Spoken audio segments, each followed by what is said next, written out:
Hello friends, J-Mac here. I've got kind of a heavy heart today.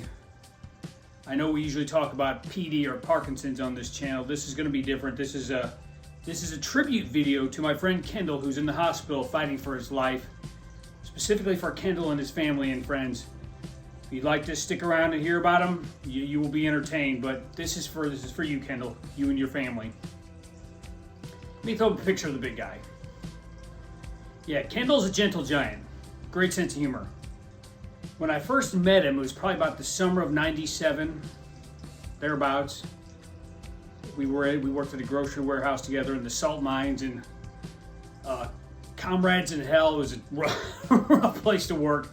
But Kendall would make things funny. Kendall always had a way of, even on days where things weren't going that well, it was just like Kendall would make you laugh. And for the next pretty much 20 years I worked with this guy. We usually, because our seniority was similar, we were pretty much working side by side for the majority of the time. And I got to know Kendall in a way that I got to tell you, I've never really had a black friend that would shoot me straight about race and that I could ask questions. Kendall taught me the difference between, some of the differences between white America and black America. I had no idea. I was a very sheltered kid. Grew up in a pretty much all-white neighborhood, so I gotta give Kendall credit for educating me about things. Trust me, folks, there is a difference between white America and black America. Pretty stark when it came down to it. But Kendall, I could always talk to Kendall about that. I gotta tell you, I'm very nervous and anxious when it comes to talking about race with people of other races. But Kendall made it like a safe space where I could ask questions and he could ask questions. And I mean, Kendall was one of the few people I told when my wife was pregnant. I kind of wanted to keep it a secret for a while, just for privacy and health reasons. Kendall was one of the very few people I told. Kendall came and saw my band when my band was playing in Florissant. For those of you from the St. Louis area, Kendall invited me to his wedding. Let me throw up this picture. Kendall looks like an NFL linebacker, and I look like some creature that crawled out of a cave on Lord of the Rings. I sent this picture to a friend, and I said, "Look at how little I look." And this guy goes, "Look at how white you are." And you can see I even have a sunburn, but I was very honored that Kendall invited me to his wedding. Had a great time. So I know you're struggling, Kendall, but I just want to let you know that you are remembered. You've made an impression on people, especially me.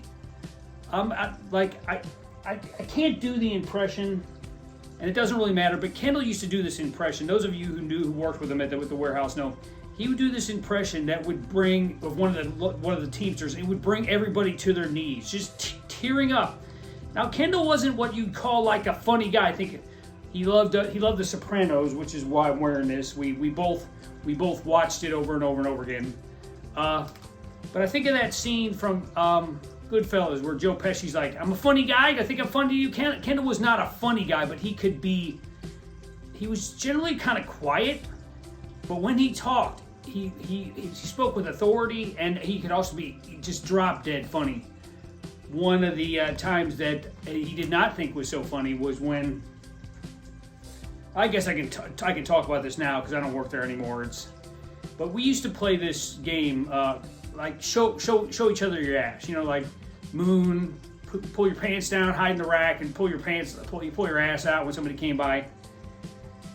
Yeah, well, I made the mistake of doing this to Kendall. And for all of you who know Kendall, he's got a very deep voice. And I remember I was hiding in this spot. He came by the cross aisle, and I pulled my pants down and showed him my ass. In his very deep baritone voice, he looked at me and said, "Jay, don't be showing me your ass." Which, to this day, I'd never showed him my ass again. Kendall didn't think it was funny, and I made a note of that. But yeah, I was just one of those things. Kendall remembers this. I guarantee you Kendall remembers it. We just used to get silly. But Kendall was one of those guys that we would share our stories of our adventures. And I remember when I was in a band, I would tell him some of the shenanigans that went on behind the scenes. He got great joy of that. I remember he told me one day, "Jay, you're a hot boy. You're having too much fun," which just cracks me up.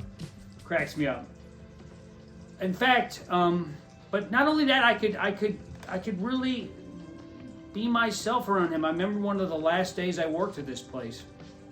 me and Kendall were working together. And this was, I had been diagnosed with Parkinson's at that point for 2 years, and my medicine was giving me horrible side effects. I was struggling mightily, and I was hiding it from everyone. So I was working, just me and Kendall. We were breaking down a truck together, bringing down a load. And I told him, in confidence, I said, Kendall, you know I'm not going to be here much longer. And he said, what? He's like, why? I was like, dude, this Parkinson's is killing me. It's making, it's hard to walk, it's hard to move. And I remember feeling safe that I confided in Kendall that he wasn't going to tell anybody. In fact, after I quit, we followed each other's journeys, and sometimes we'd speak like once a month. Sometimes it'd be maybe 6 months to a year. But when we talked, it was always like old friends getting back together. But I remember he told me after I quit, he goes, Jay, you wrote your own ending.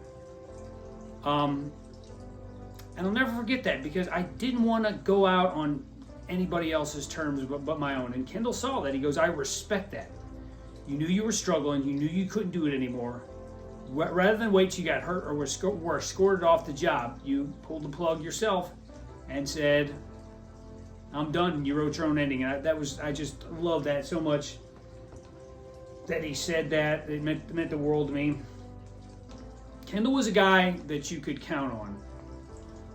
There was times I needed help with certain things, other things with the house or whatever.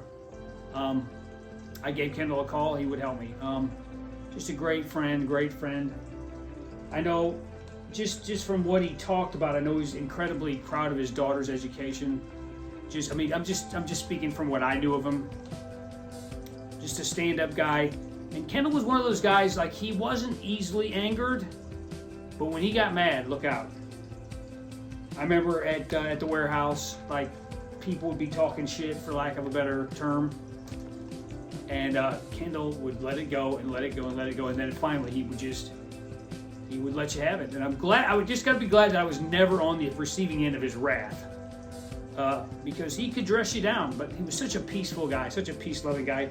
And I remember he always told me, he goes, Jay, my dream is to open up a club where white people, black people, and Latinos can all go and feel safe and have a good time. He's like, I love being around other cultures. And I was like, wow, that's really something. That was I guess that was the beginning of me and Kendall really starting to be honest with each other. I miss you, brother. I mean, I'm thinking about you, sending good vibes. I know you got a lot of family and friends praying for you. Hope you pull through this. I hope this video, like I said, makes some difference in your day and your family's day. Hopefully it'll be shared around. This is my tribute. Like I said, I can't really go up there and see, but I can talk from my living room. You mean the world to me, bro. You mean the world to me. Too soon. Can't go yet. Too soon. Best wishes to you and your family. Peace out.